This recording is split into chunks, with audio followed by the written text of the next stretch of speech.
You get invited to speak on stage, and now you're wondering, what's next? Maybe you feel the fear, the anxiety, the adrenaline's pumping, or maybe you're one of those people who gets super excited for an opportunity like this. But really, what's next? My name is Robin Riedlinger. I am a professional speaker and speaker coach, and I help entrepreneurs create their signature talk and get on stage with unshakable confidence. And if you found this video because you've either recently been invited to speak or maybe you're in the process of applying to speaking events, then hang tight because I've got some good stuff for you. So, first and foremost, I just want to give you a huge congratulations. I only have one hand, but I just want to say congratulations because speaking on stage is a bigger deal than most people realize. It doesn't matter if you're getting up there just to share your story, you have some other message that's been on your heart for a while, or maybe you're an entrepreneur or business owner who wants to talk about your products and services. It's a big deal to drive impact from stage, as well as manage all of the other things that come up when you're doing it. And so, congratulations. I'm super happy for you. And I hope you're going to find a ton of value in this video. And so, just starting with the basics, the first thing I want to point out to you is there's a really good chance that you're going to be asked to share your speaker portfolio. This includes your professional headshot, a biography around who it is that you are, what you do, and maybe even some information around what it is that you're going to be talking about. And this will help market you as a speaker for the event. And so if you need help creating a portfolio, because we don't really get into that here in the video, there's a link below. It's a digital product that you can purchase at your own convenience, and it helps you build out your affluent speaker portfolio that includes your headshot, your bio, a 60-second video clip, and everything else that's really needed to look like a professional speaker. And so once you've got that part taken care of and you sent that into the event organizer, now it's time to focus on your message. Which brings me to like point one here, which is so critical. And if you want to stand out as a speaker, then you're really going to want to leverage this, which is whatever message you choose to create for the event that you're going to be speaking at, you want to make sure that it aligns to the theme and the vision the organizer has for the audience. So recently here in Miami, I hosted an event called The Power of Voice, and I was playing with different themes when hosting my own event. And I landed on discover your soul aligned purpose because I know a lot of people who are out here operating businesses, running businesses, whatever, and they're not really aligned with any kind of mission or purpose, which is why they either struggle, they resent their business, or they resent their job.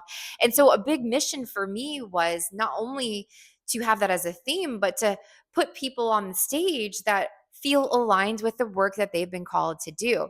And so, what you would notice from the speakers is they would lace in a line that said something like, yeah, so when you're looking for purpose or to discover your soul aligned purpose, it's a way to honor the event organizer with the vision they have, right? So think about ways to give a shout out or give credit to the person that's putting on the overall event.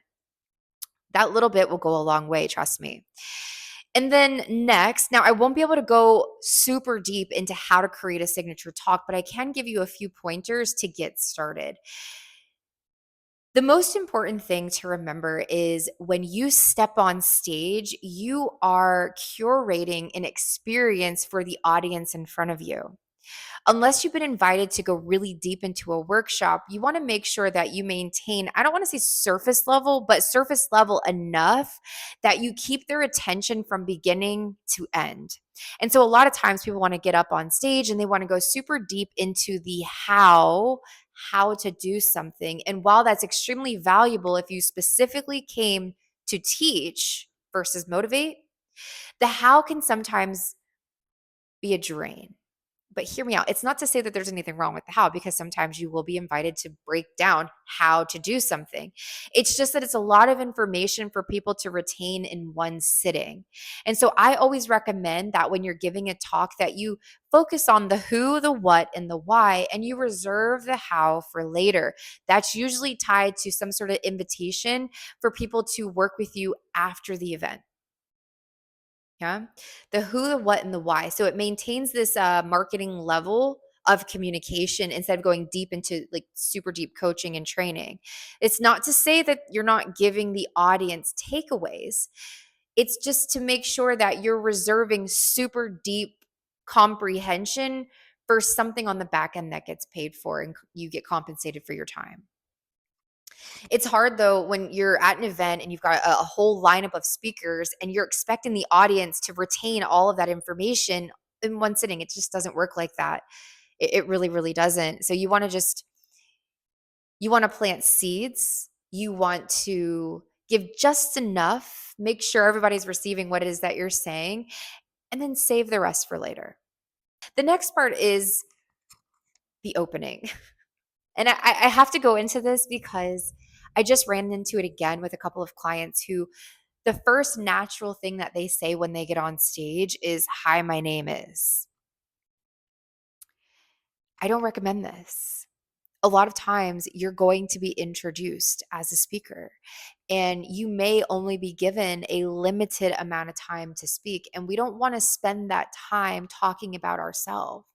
We want to spend that time speaking to the audience about what they need, where they might be, and how you can get them from point A to point B and whatever journey they may be on. Opening is a way to pique interest, set the intention, make sure that you're speaking to the right audience. And then the closing is, like I said, it's going to tie back into the opening. And in between, you're going to have a series of stories and talking points that are driving value and persuading the audience to move in your direction and to buy into whatever it is that you're saying or teaching.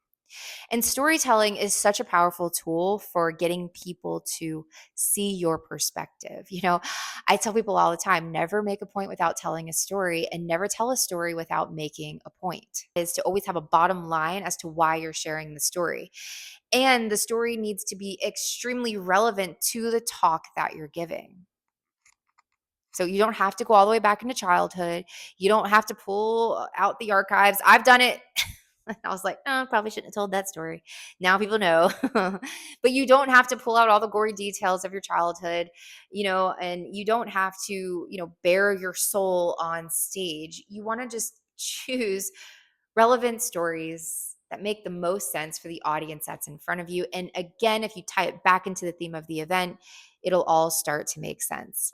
Remember that when you're speaking on stage, there's usually going to be an opportunity to lace in some sort of invitation, potential offer. Be really strategic about how you're doing that because you can reverse engineer from that place backwards. So if you have a book, for example, that you're selling from stage, think about the book that you're selling and how you can reverse engineer that. If you want to learn more, there's a link below. You can schedule a call with me and we can talk about what it would look like to fully build out your signature talk. The structure is a great place to start, right? You've got the opening, you've got transitions, you've got stories, talking points. Some people call them secrets if you're overcoming objections and intentionally selling from stage.